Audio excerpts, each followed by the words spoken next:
Nós queremos dar as boas-vindas a você, à Escola Bíblica Dominical da Igreja Presbiteriana de Pinheiros, do dia 31 de janeiro de 2021. Você é muito bem-vindo e nós queremos partilhar com você nesta manhã tão bonita, aqui em São Paulo, tão ensolarada, a preciosa verdade das Escrituras. Nós iniciamos no domingo passado uma exposição sobre a carta aos Hebreus e hoje daremos continuidade a este estudo. A carta aos Hebreus é uma das epístolas mais importantes do Novo Testamento, até porque ela é uma espécie de chave hermenêutica para entendermos com mais clareza as profecias do Antigo Testamento. É a carta que há mais citação do Antigo Testamento. Ela traz para nós, com muita clareza, a explicação e o cumprimento das profecias, especialmente em relação ao Messias. Esta carta não tem menção do seu autor. O que nos importa de fato é que o Espírito Santo é quem foi seu autor, porque foi inspirada pelo Espírito Santo de Deus. E esta carta tem como personagem central a pessoa de Cristo e como resumo a palavra melhor. Cristo é melhor do que os profetas, do que os anjos, do que Moisés, do que Arão, do que Josué. O sacrifício que ele realizou é melhor do que o sacrifício da antiga aliança. A nova aliança que ele inaugurou em seu sangue é superior à velha aliança. E nós começamos então a tratar deste magno assunto na aula passada, fazendo a exposição de Hebreus 1, de 1 a 3. Hoje nós vamos seguir esta exposição e eu peço a você que pegue a sua Bíblia, abra a sua Bíblia comigo e nós vamos ler agora Hebreus 1, a partir do verso 4 até o verso 14. Então, por gentileza, abra sua Bíblia, leia comigo e mantenha a sua Bíblia aberta para que nós consideremos juntos este importante texto das Escrituras. Eu passo a ler então, capítulo 1, a partir do verso 4. Tendo Jesus se tornado tão superior aos anjos, quanto herdou mais excelente nome do que eles. Pois a qual dos anjos disse jamais: Tu és meu filho, eu hoje te gerei. E outra vez, eu lhe serei pai, e ele me será filho. E novamente, ao introduzir o primogênito no mundo, diz: E todos os anjos de Deus o adorem. Ainda, quanto aos anjos diz: Aquele que a seus anjos faz ventos e a seus ministros labareda de fogo. Mas acerca do Filho, o teu trono, ó Deus, é para todo sempre. E cetro de equidade é o cetro do seu reino. Amaste a justiça e odiaste a iniquidade. Por isso Deus, o teu Deus, te ungiu com o óleo de alegria, como a nenhum dos teus companheiros. Ainda, no princípio, Senhor, lançaste os fundamentos da terra, e os céus são obra das tuas mãos.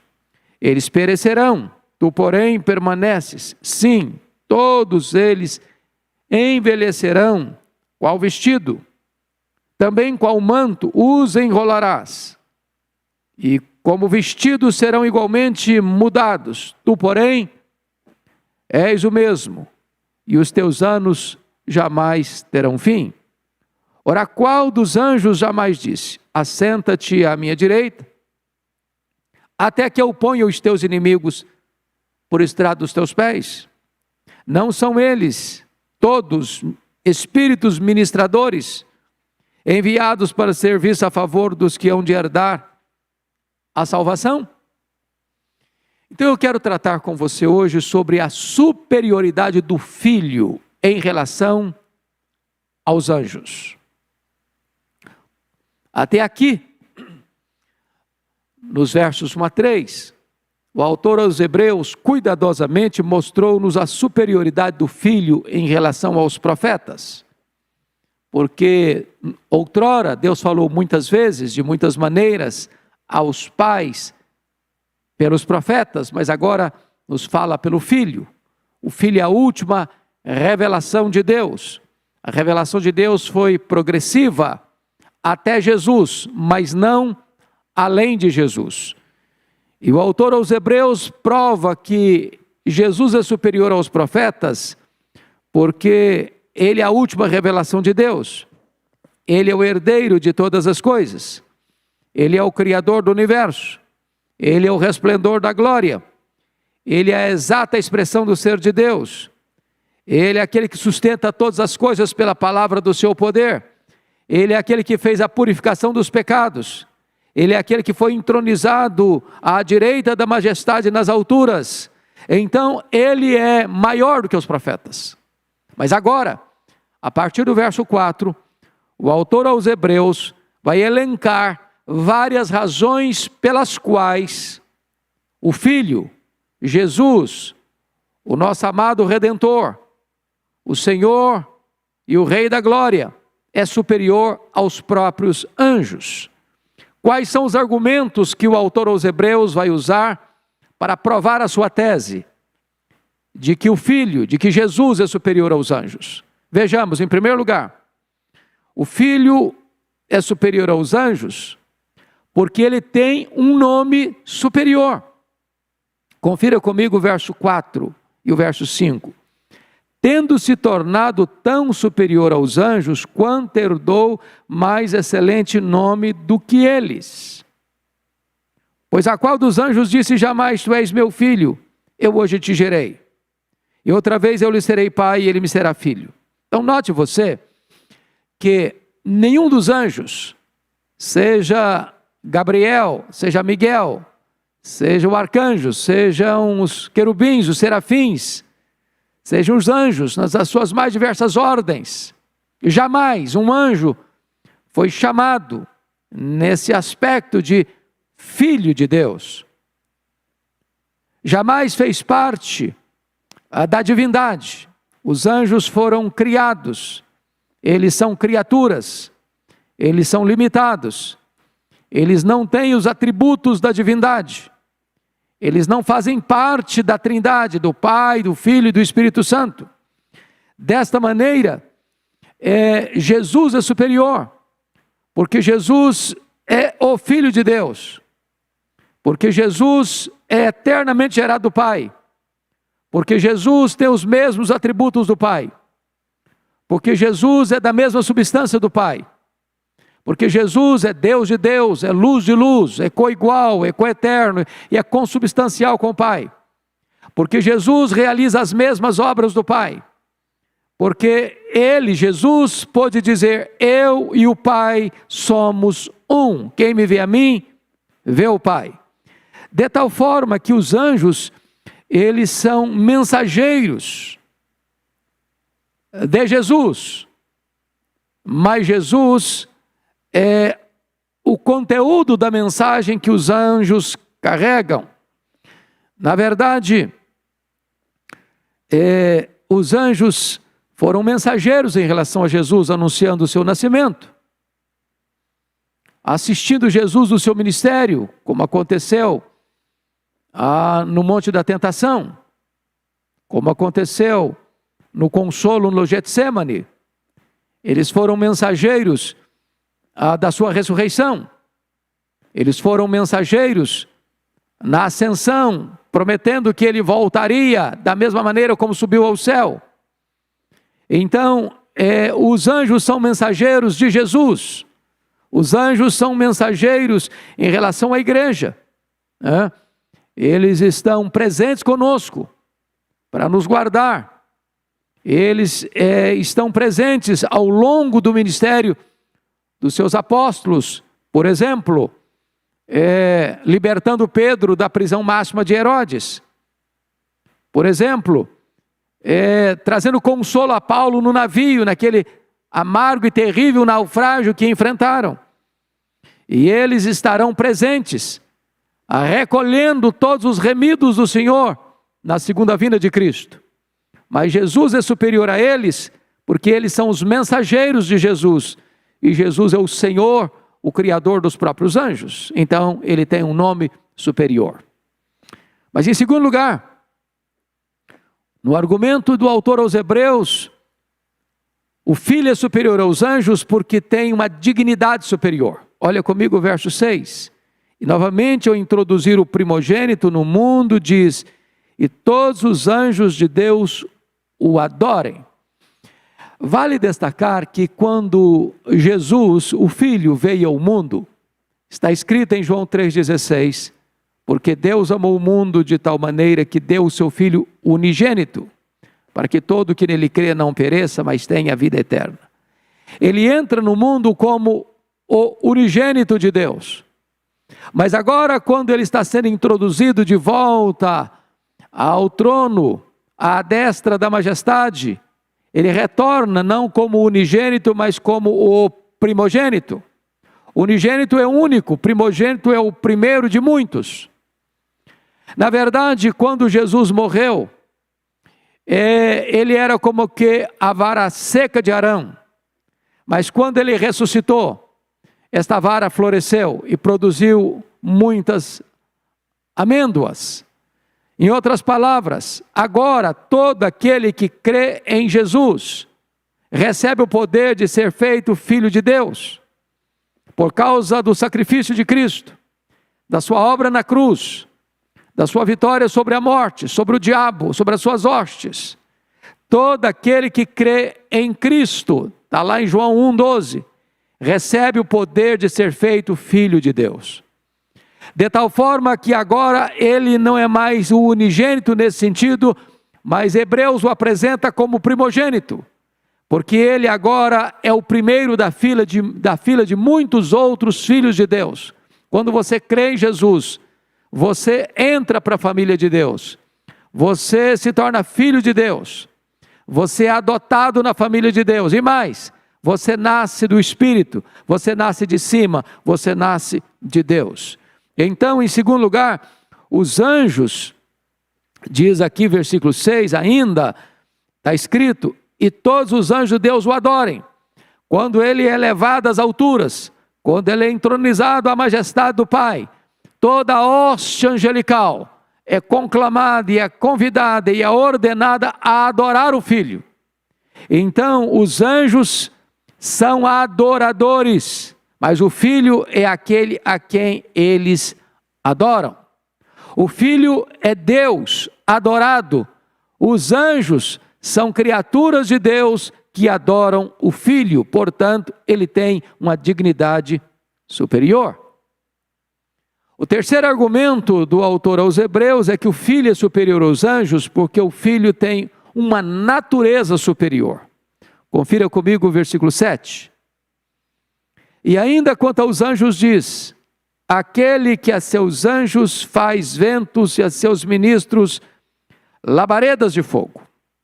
Preste atenção que esta é uma citação do Salmo 104, verso 4. Os anjos são ministros. Assim como o vento é célere, e assim como o fogo exerce juízo, assim também são os anjos. Eles são rápidos em atender ao mando de Jesus, ao comando de Jesus. E eles também são ministros como fogo, que exercem o juízo de Deus. Como aconteceu lá no Velho Testamento, quando um único anjo fere de morte 185 soldados assírios que ameaçavam invadir Jerusalém. Ou como o mesmo anjo lá em Atos 12 que liberta Pedro da prisão máxima de Herodes, é o mesmo anjo que vai ferir o Herodes de morte.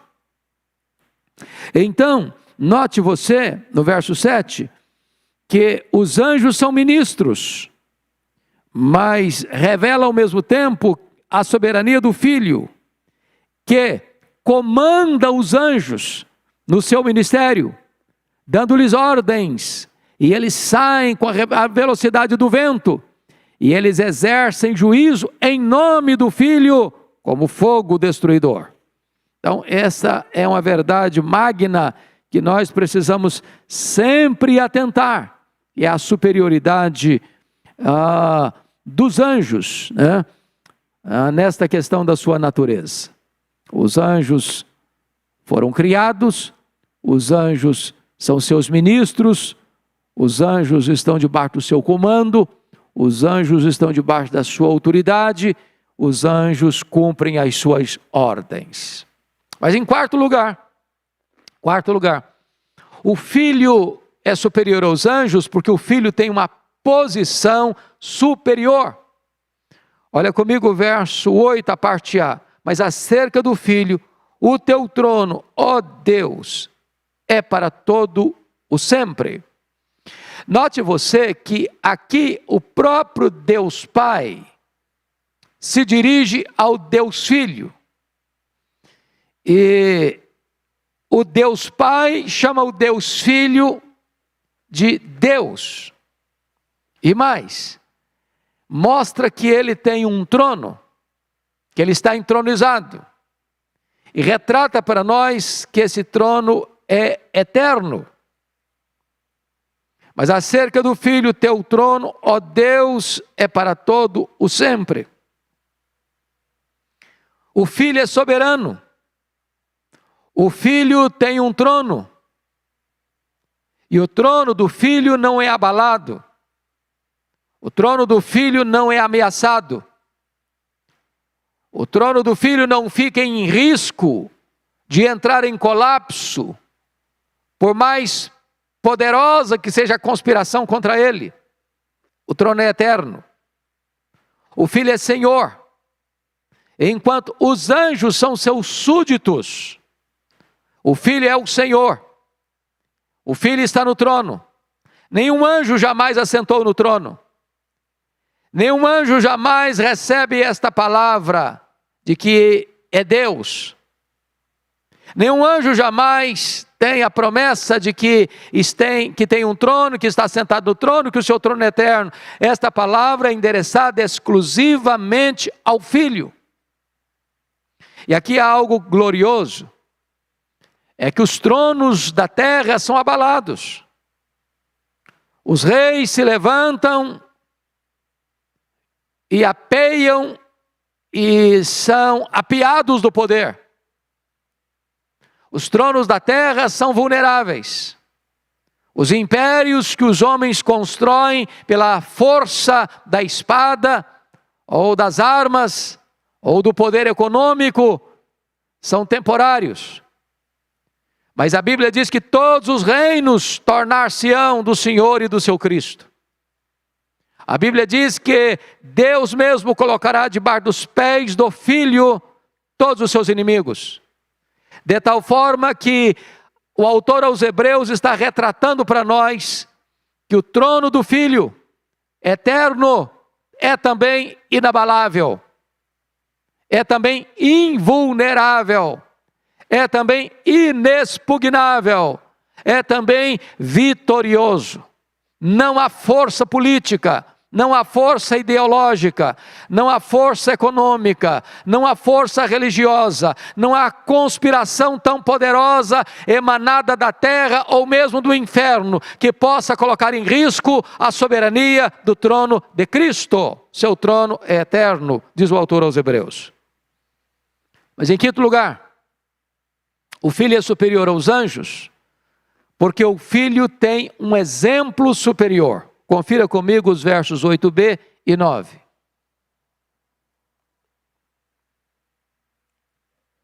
Está escrito: e cetro de equidade é o cetro do teu reino. Amaste a justiça e odiaste a iniquidade. Por isso Deus, o teu Deus, te ungiu com óleo de alegria, como a nenhum dos teus companheiros. Veja você que o Filho é o fundador de um reino de justiça. Somos informados que ele é o Rei eterno. Teu trono é para todo sempre. Mas que este Rei eterno é também Rei de justiça. Rei de justiça. É digno de nota que os reinos deste mundo são reinos tantas vezes de opressão, de iniquidade, que se levantam à força da violência,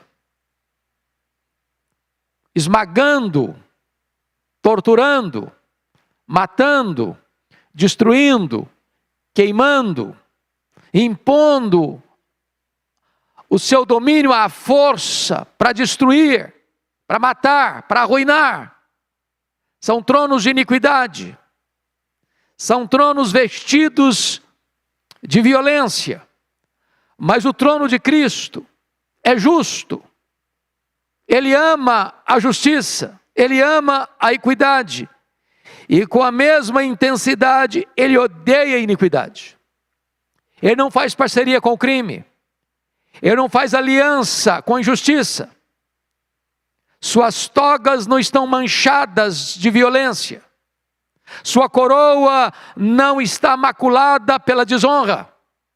Ele é o Rei de justiça. Ele é aquele que exerce a justiça. Jamais qualquer ação dele está manchada pela injustiça. Jamais ele faz concessões à injustiça. Jamais ele faz aliança com a injustiça. Seu trono está totalmente marcado pela justiça e pelo ódio à iniquidade. Esta é uma marca da natureza do seu trono. E é por isso, em consequência disso, que vem a promessa do verso 9, parte B. Porque está escrito, por isso, olha a causa, olha a consequência, melhor dizendo, olha a consequência. Por isso, Deus, o teu Deus, te ungiu com óleo de alegria, como a nenhum dos teus companheiros. É maravilhoso isso, porque os súditos deste reino não estão oprimidos, eles não são forçados à força da baioneta, eles não são trancados em cortinas de ferro ou de bambu, eles não são torturados. Os reinos deste mundo prometem liberdade e escravizam, prometem felicidade e pagam com infortúnio, prometem vida e matam. Mas o reino de Cristo é reino de justiça. O Rei da justiça foi ungido com óleo da alegria como a nenhum outro. E todos aqueles que entram para dentro deste reino de justiça, também o seu espírito angustiado é substituído por um cântico de alegria. As suas vestes manchadas agora são vestes alvas de justiça e de alegria. Porque não tem verdadeira alegria onde não tem a justiça. Onde reina a iniquidade, reina a opressão, reina a tristeza, reina a dor, reina a angústia da alma.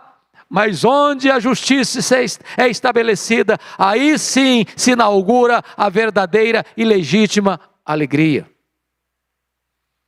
Mas em sexto lugar, o autor aos Hebreus prova que o Filho é superior aos anjos, porque o Filho tem uma obra superior. Veja comigo os versos 10 a 12. E ainda, no princípio o Senhor lançaste os fundamentos da terra, e os céus são obra das tuas mãos. Eles perecerão, tu porém permaneces. Sim, todos eles envelhecerão qual vestido. Também qual manto os enrolarás, e como vestidos serão igualmente mudados. Tu, porém, és o mesmo, e os teus anos jamais terão fim. Eu chamo a sua atenção para o fato de que os anjos foram criados, mas o Filho é o Criador. É isso que está no verso 10. No princípio o Senhor lançaste os fundamentos da terra, e os céus são obra das tuas mãos. No princípio criou Deus os céus e a terra. Mas o agente desta criação, céus e terra, é o Filho. É o que está escrito já lá em João 1:3. Todas as coisas foram feitas por intermédio dele, e sem ele nada do que foi feito se fez. É o que está escrito lá em Colossenses 1,16. Ele criou todas as coisas, visíveis e invisíveis, de tal maneira que este universo tão vasto, com mais de 93 bilhões de anos-luz de diâmetro, bilhões de galáxias, bilhões de estrelas, de mundos estelares, todo este vasto universo veio à existência pelas mãos do Filho. Ele é o agente da criação. Os anjos foram criados, mas o Filho é o Criador dos anjos e de todo o universo. Mas notem vocês, no verso 11a e no verso 12b, que o Filho é eterno. Porque está escrito: a terra e os céus perecerão, tu, porém, permaneces. Eles envelhecerão, como manto os enrolarás. Mas diz o verso 12b, tu, porém, és o mesmo, e os teus anos jamais terão fim. Em outras palavras, este universo, criado pelo Filho, agora contaminado pelo pecado, que agora aguarda a redenção dos filhos de Deus, este universo será entesourado para o fogo, como diz Pedro na sua segunda carta, capítulo 3. Mas, embora este universo vai passar pela restauração, pela purificação, e haverá novos céus e nova terra, o Filho é eterno, Ele é o mesmo, Ele não muda, Ele não pode ser nem melhor nem pior, porque Ele é absolutamente perfeito, Ele é imutável. Mas notem vocês que além da eternidade do verbo, existe também aqui a imutabilidade do verbo. É o que está escrito no verso 12b. Note comigo. Tu, porém, és o mesmo, e os teus anos jamais terão fim. Quando diz que tu és o mesmo, significa que Ele é imutável. Quando diz que os teus anos jamais terão fim, quer dizer que Ele é eterno.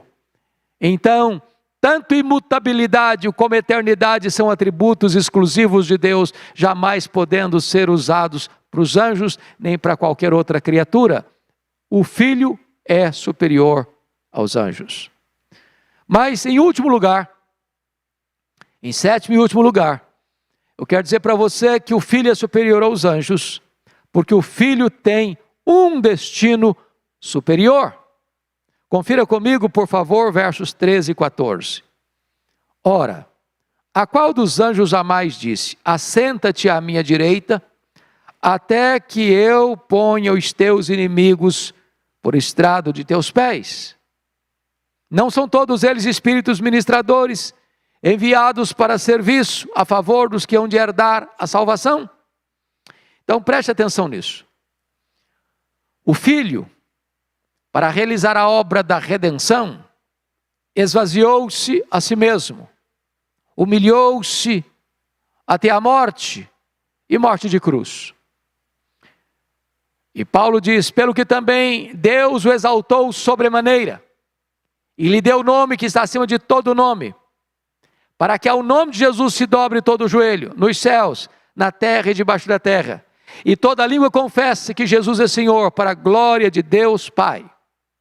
Também está escrito em 1 Coríntios capítulo 15, versos 24 e 25, que Ele reinará até que coloque todos os seus inimigos debaixo de seus pés. E Apocalipse 19, 20, retrata como Jesus, o Rei dos Reis, quando vier em sua majestade e glória, vai lançar no lago do fogo o anticristo, o falso profeta, o diabo, a morte e todos aqueles cujos nomes não estão escritos no livro da vida. Todos os seus inimigos serão colocados debaixo dos seus pés. E então, como Rei dos Reis, como Senhor dos Senhores, Ele reinará supremo com a sua igreja para sempre e sempre e sempre. O verso 13b diz que ele vai triunfar sobre todos os seus inimigos. Mas vejam vocês, que o Filho salvará todos os que são destinados a herdar a salvação. Verso 14 diz, não são todos eles espíritos ministradores enviados para serviço a favor dos que hão de herdar a salvação? Além de derrotar todos os seus inimigos, o Filho salvará todos os seus escolhidos. Aqueles a quem o Pai escolheu na eternidade. Aqueles por quem ele morreu na cruz. Aqueles a quem ele chama pelo Santo Evangelho. Aqueles a quem ele regenera e sela pelo seu Espírito. A quem os anjos servem na jornada da vida cristã. Nenhum desses perecerá. Nenhum desses se perderá. A salvação foi planejada, a salvação é executada e a salvação será consumada plenamente, eficazmente, de tal forma que nenhum daqueles por quem Cristo morreu, a quem chamou pelo Santo Evangelho, se perderá. Ele vai consumar a nossa salvação. E os anjos são esses espíritos ministradores em favor dos que hão de herdar a salvação. Então, o texto está nos mostrando de maneira bela e eloquente, não só a superioridade do Filho em relação aos profetas, mas agora a superioridade do Filho em relação aos anjos. O capítulo 1 de Hebreus já é uma plataforma sublime e majestosa da grandeza incomparável do Filho. A partir do capítulo 2, nós vamos ver então a sua obra de salvação tão gloriosa. Eu espero que você acompanhe todo este curso conosco, porque nós estamos entrando em terreno santo, nós estamos entrando no Santo dos Santos, nós estamos contemplando a grandeza do nosso glorioso Redentor.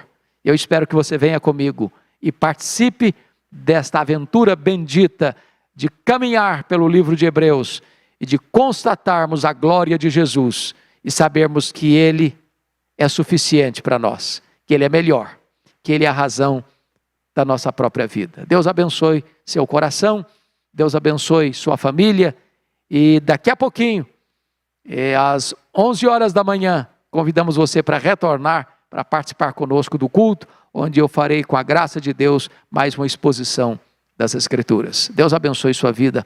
Muito obrigado pela sua companhia.